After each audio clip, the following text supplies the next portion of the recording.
right?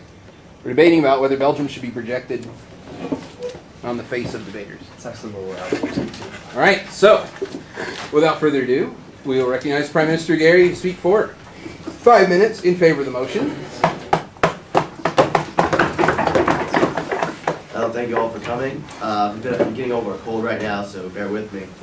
But I want to say thank you all for coming. Welcome to our international audience as well. This House, as the Senate Select Subcommittee for Economic Development, believes that outsourcing is fundamental to the economic well-being of the United States. When we're looking at the economic well-being as a means to keep our economy competitive and stable, not only for the local market, but also for the global marketplace. Now, there's 3 main points that I want to point out, that I want to bring up here. One is that outsourcing helps to reduce prices, which is essential to a buy and sell economy, which is in capitalism, such as the United States. This no-skill labor that we're outsourcing to is, let's face it, it's a lot cheaper. People will do for a third of the cost what an American will do for something that doesn't require any skill, any real mental ability.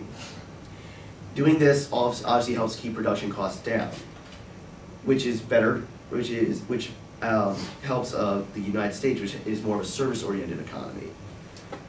Now, the next point is that bringing money down, or bringing the prices down, helps keep profits high, and having higher profits obviously will attract higher investment corporations, especially from outside the United States. So we're not just sending money overseas; we're actually attracting money from other countries into the United States itself. My third point is about the global marketplace. Things have changed in the past 50 years, in the past 20 years. And America being probably one of the most wealth-saturated countries, we have to spread that around a little bit. And by doing this, we actually help developing countries. Now, we may think that 50 cents an hour is not much, or even 10 cents a day is pretty pathetic. But in some countries, that's a lot of money. And it's something that they need. They need this money to survive. So by outsourcing, we're helping these countries, which not only looks good for us politically, but also helps to stabilize their economy, helps give them something so they don't resort to crime and terrorism. Also, I just want to point out on a final note that other countries also outsource. We're not the only ones doing this. This is mainly because it's an international market. Americans have a high standard of living. So to help keep those costs down so we can still enjoy our TVs and our DVD players, we're able to employ countries where they don't have such a high standard of living. At least we don't think they have a high standard of living, but to them, all this American money coming in is a great thing. So if anybody doesn't have any questions, I would like the opposition to come up and say a couple words. Yeah. Yeah, I'm done. Okay.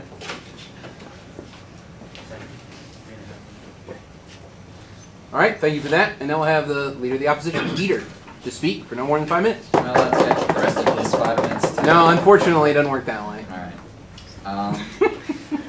Good afternoon, everybody. Maya, welcome. First, I would just like to point out that this debate is not about the economic well-being of the world. It's about the economic well-being of the U.S. That's just I think that point just kind of speaks for itself. America has kind of been based on the white-collar, middle-class economy. I mean, that's what the majority of us are. And as the recent 10 years have seen, a lot of those white-collar jobs are going overseas, especially in growing fields such as IT. Information technology is huge right now, and it used to be big in America, but now it's becoming huge in countries like India. We're seeing our HR and informational technology reps going overseas. And now, if you want to call, you have a problem with your phone company, you call them up, you get someone in India. You don't get to talk to an American, you get to talk to someone who doesn't speak our language that well. And that's going to hurt. That's going to hurt our economy mostly because people are seeing the quality of our service go down. They're questioning what's going on here. Also, I'd just like to point out the companies that hire work overseas, they're avoiding paying U.S. taxes. When the U.S. government has a large revenue coming in from large companies, and they're avoiding paying all those taxes, the only way that the government can raise that money again is to raise private taxes. And if private taxes go up, that's less money for the private U.S. citizen. And I think that's what the economy is, right? Is the average person and how much money they have to spend. In that same idea, I'd just like to bring up someone named Henry Ford, who decided a long time ago to pay their worker more money.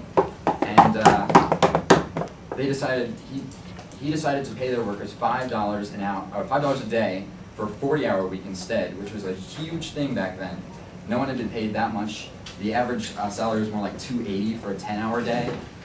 So this was a huge pay increase. And because he increased this pay, people are able to afford his cars. If people aren't getting paid money here, if jobs don't stay here, they can't afford to buy the things.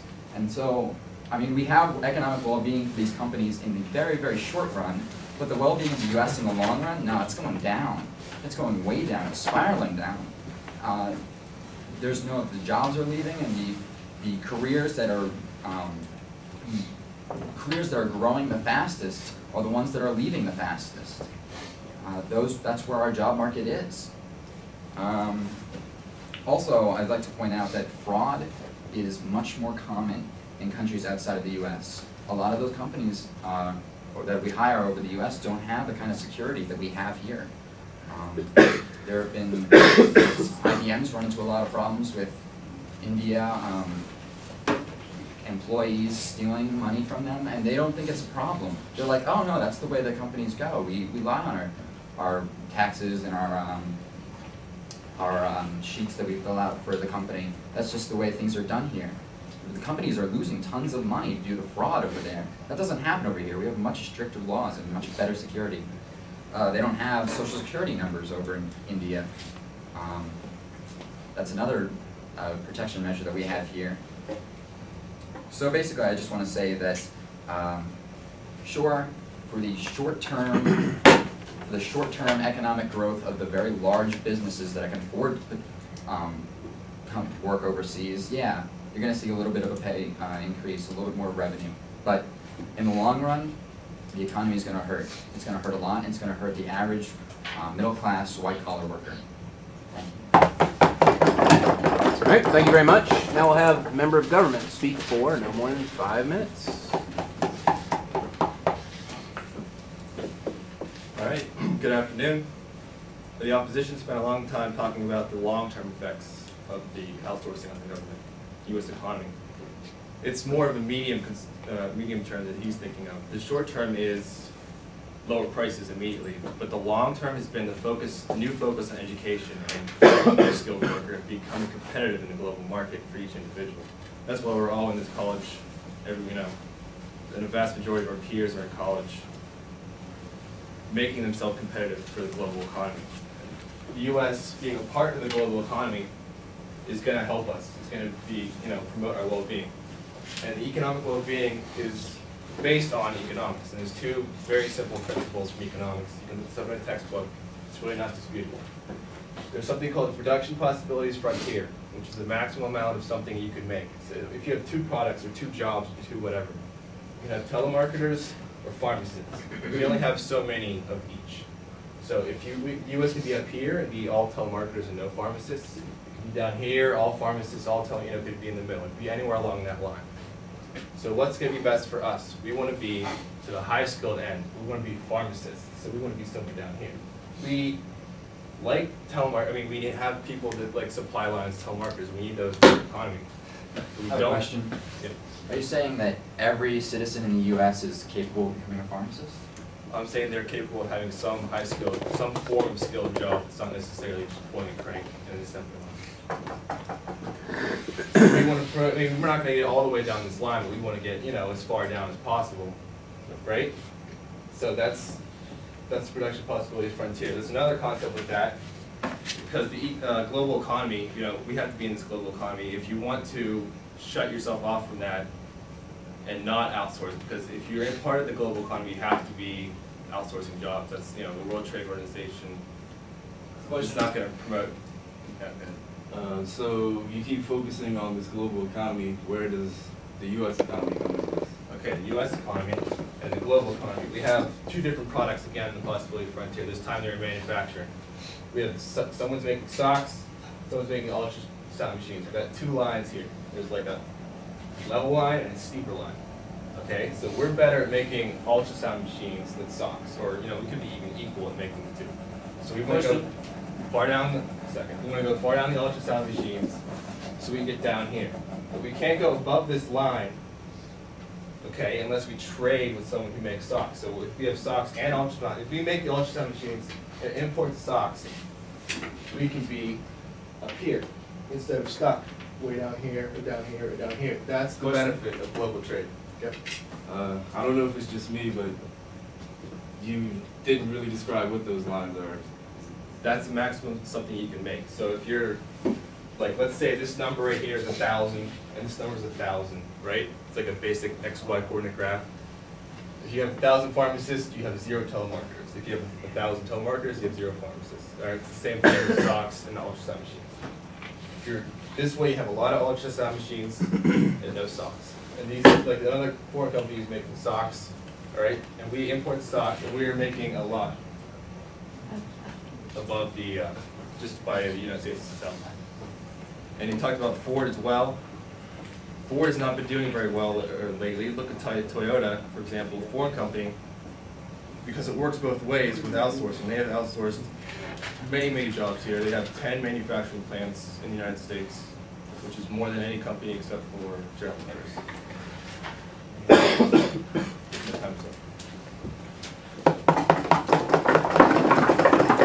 All right, thank you very much. Now we'll have a member of opposition speak no longer than 5 minutes.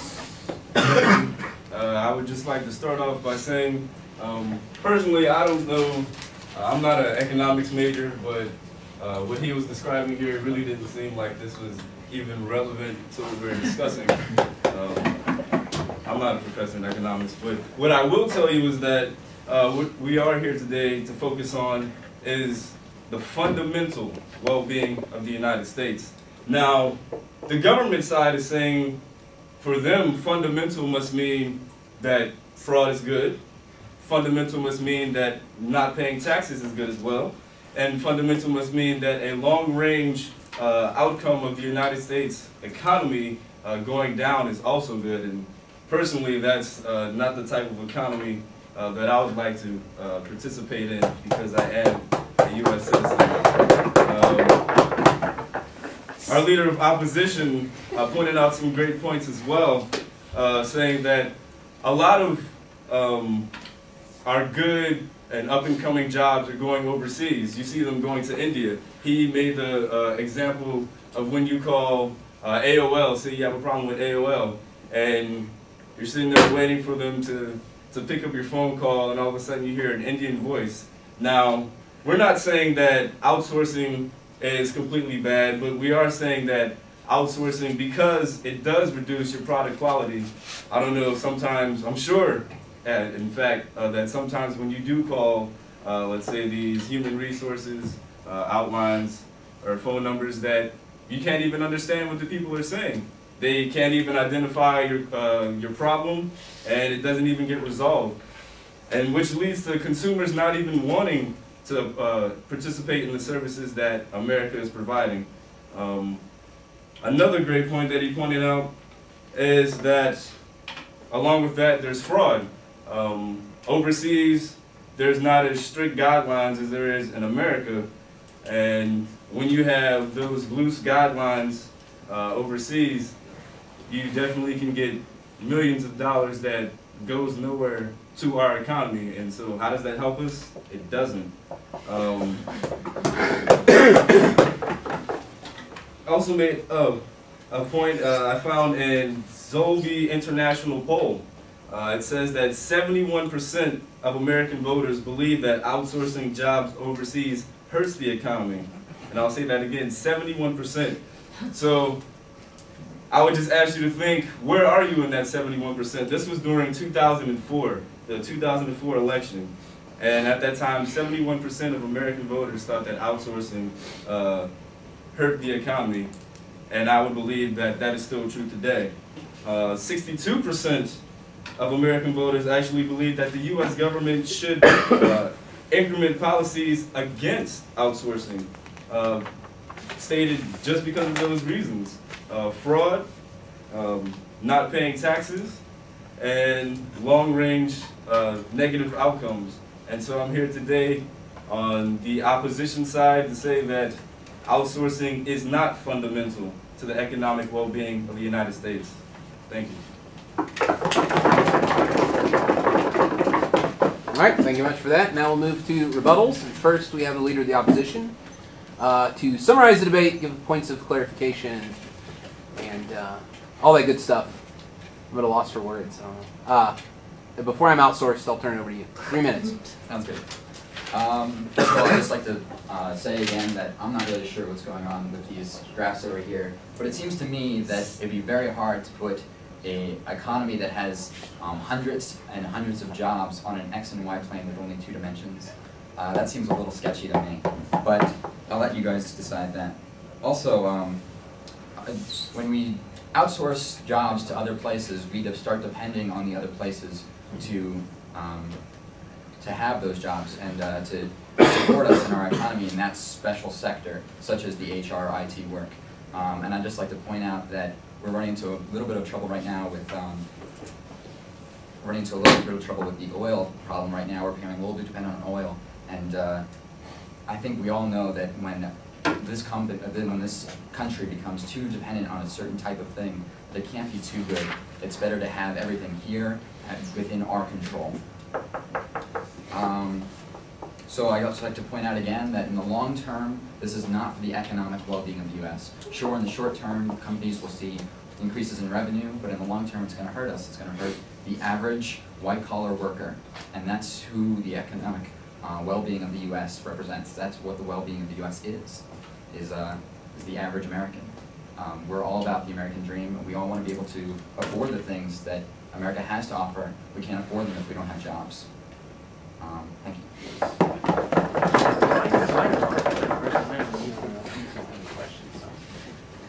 It's cool. It's your first time. Well, I'm not going to be one to say that there aren't flaws in the system. I mean, obviously, every system, everywhere, particularly in its infant stage, has flaws in it. But we're not here to talk about fraud. We're not here to talk about the tax issues. Those are issues to be dealt with another day. Go see yourself.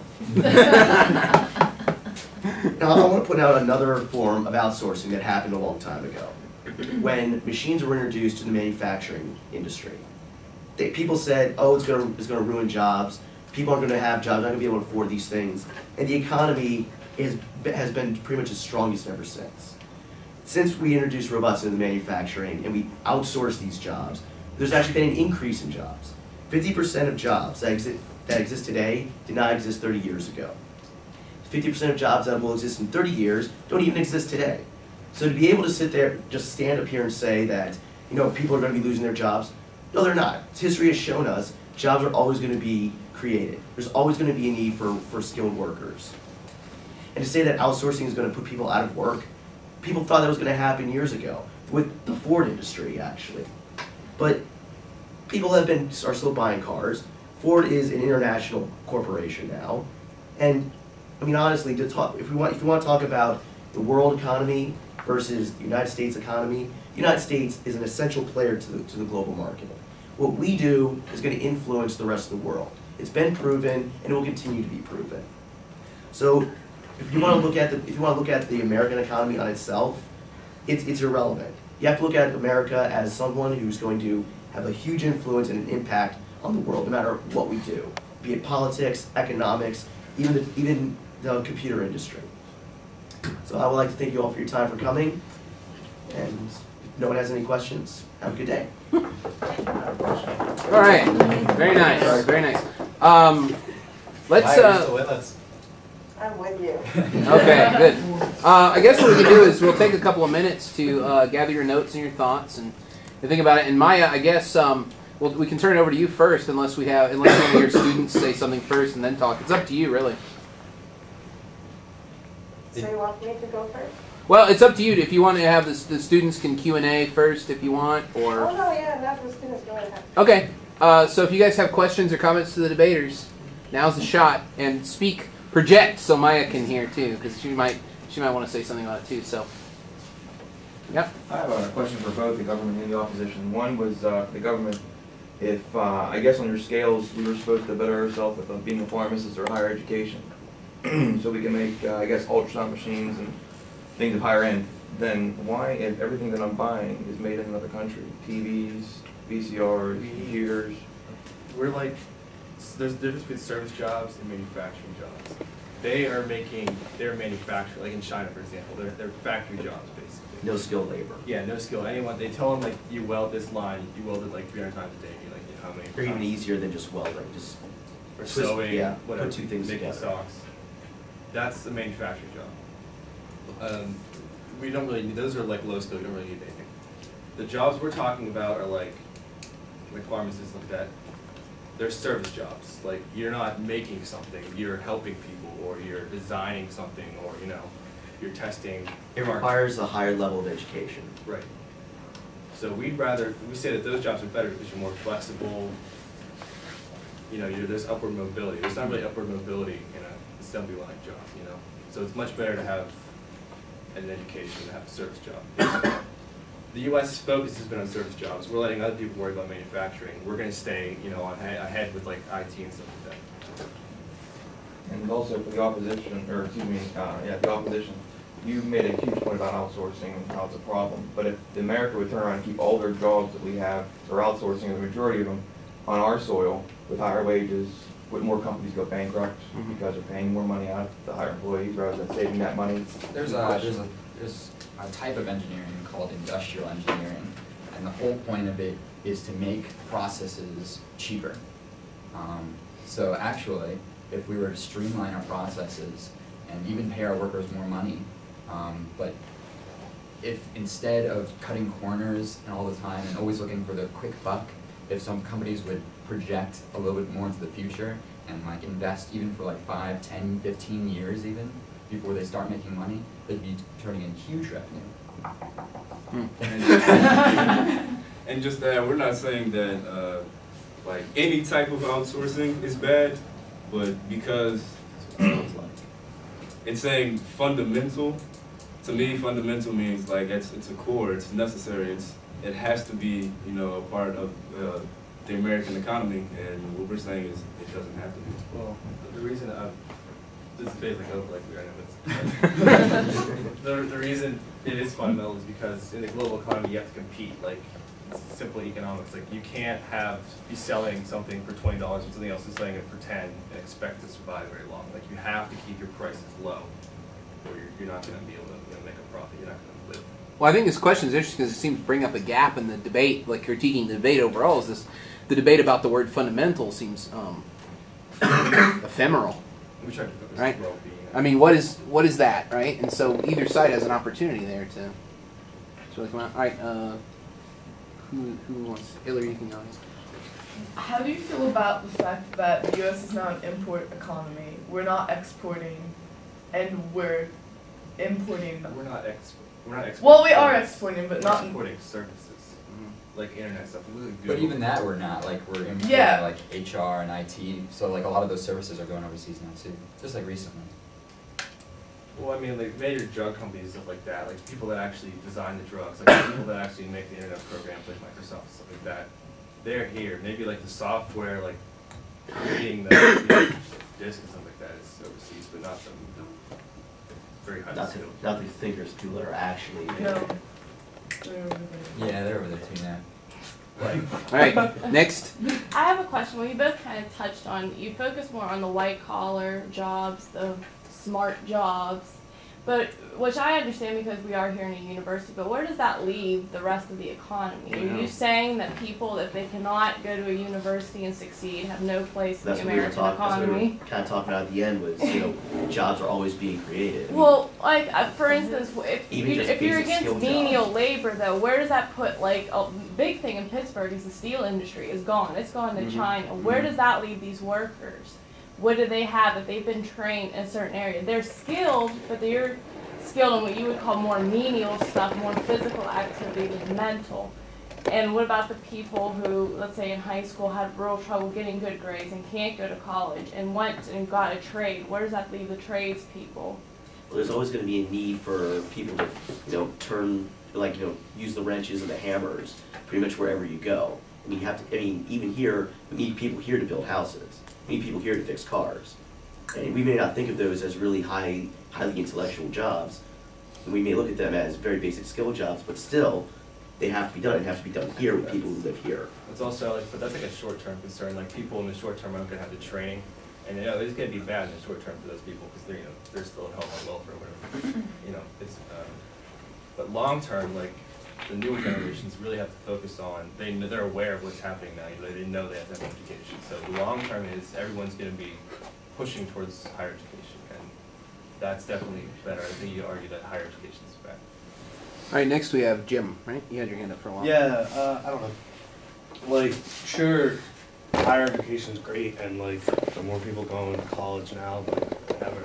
But I think before, like, we're passing off jobs like telemarketing or manufacturing things. Like, there are plenty of people who would rather be a telemarketer and manufacture things, work on an assembly line, than to not have a job. Right, but that's not necessarily good for the United States. No, I think it is good for the United States because I think they are citizens of the United States, and I think as members of the United States, don't they get to have an opinion of what's good for them? Exist here. Those jobs, there are still jobs for telemarketers and what I'm saying here, is, but there's not as many of them, and it's better to have some of those jobs overseas where we can actually have a lot of the costs reduced. Yeah, there still are jobs like that here, just in reduced number.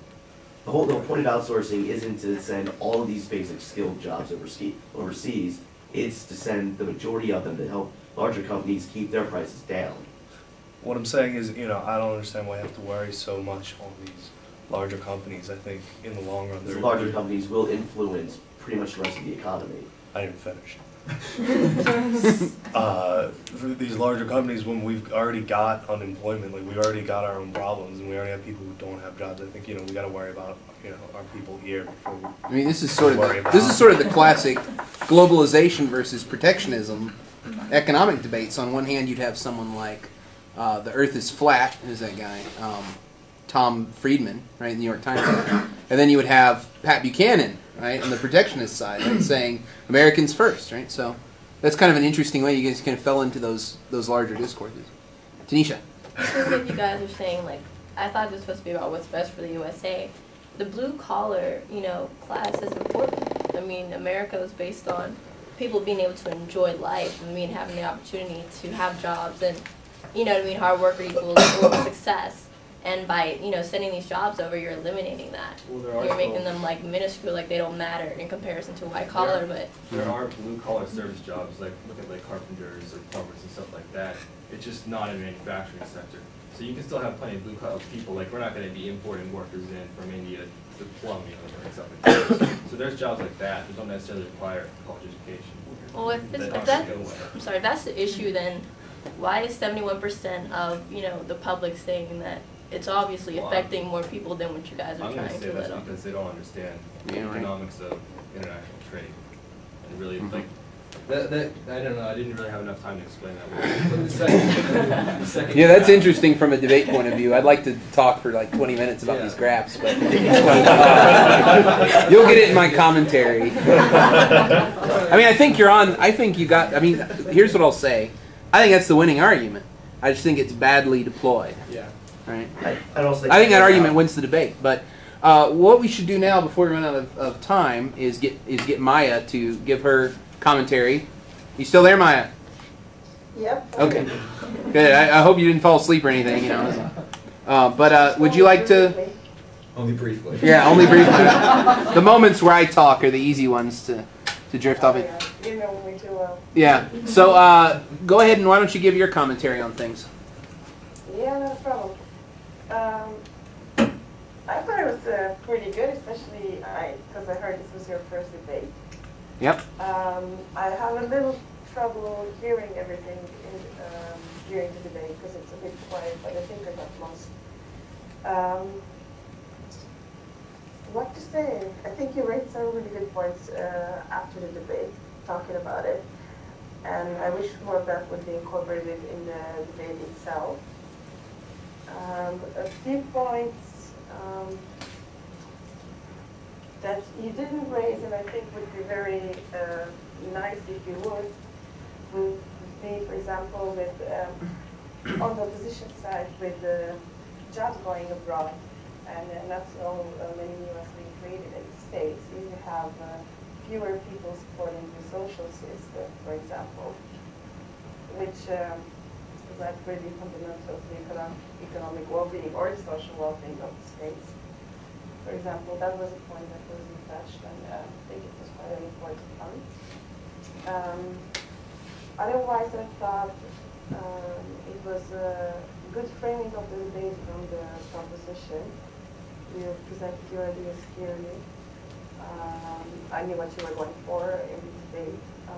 I just wish there were perhaps a bit more explaining them because you had some time left, I believe. On the first opposition side, I thought you responded well to what was said, and I liked the way that you presented your own arguments. It was nice bringing up. It was nice bringing up Henry Ford and giving an example from the past and how it was like done in comparison to today. As far as the second proposition goes, I had a bit of trouble understanding, but that's maybe also because I wasn't there and it was about grass, so I couldn't really see. Yeah, I should have brought my webcam now that I think about it. You know, it might be better to see people. I should have brought my camera. Yeah, I heard it, but maybe it wasn't as easy. Anyway, I didn't quite get the, I sort of got the general idea, but it could have been explained better, I think. And one thing that as a second proposition I would suggest to do next time is try to not sum up, but make the arguments presented by your state partner stronger, just to make sure that you pick them up after the opposition has attacked them, just to give them a little more oomph for the audience to see. Okay, moving on to the second opposition. I thought it was good that you brought it up again, that we were discussing about something fundamental for the well-being of the U.S. and it was about the U.S. and how the global economy. This way you sort of shifted it more towards your part of the debate, so to speak. Thought you brought up some nice examples with the good jobs going overseas as well, and the service quality going down, maybe also having an adverse effect on customers. But for the last part, for the rebuttals, I thought those were good and they summarized what was going on in the debate quite well.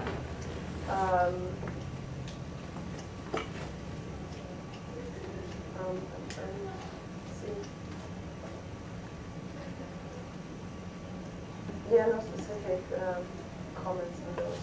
I just thought it was quite a nice ending of the debate project. So I don't know if you have any specific questions I can answer them, but in general, I would leave with it. So, if it were a tournament round, how would you decide, and why? I would go for the opposition simply because they were more consistent and more persuasive. And part of it is also the graphs that I didn't look at.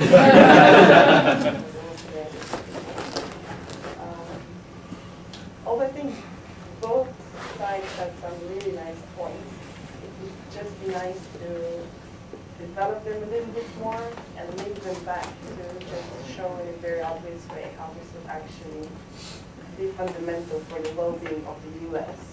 Not the global, not the global market, not for anyone else, but for the average citizen. That would be my position. Okay. Well, thanks a lot. That was very nice. Thank you. Yeah. Thank you. Very nice. Very nice. And how much time do we have left? Does anybody know? 10 minutes. How much? 10 minutes. minutes. 10 minutes. All right, so we can, Peter, you have a question? Not a question, just a kind of like a statement. Yeah. And I'm really glad that they didn't go this way. Yeah. But one of the things I was doing when researching outsourcing is that every website I went to made a big deal about making a difference between outsourcing and offshoring. Yes. And I'm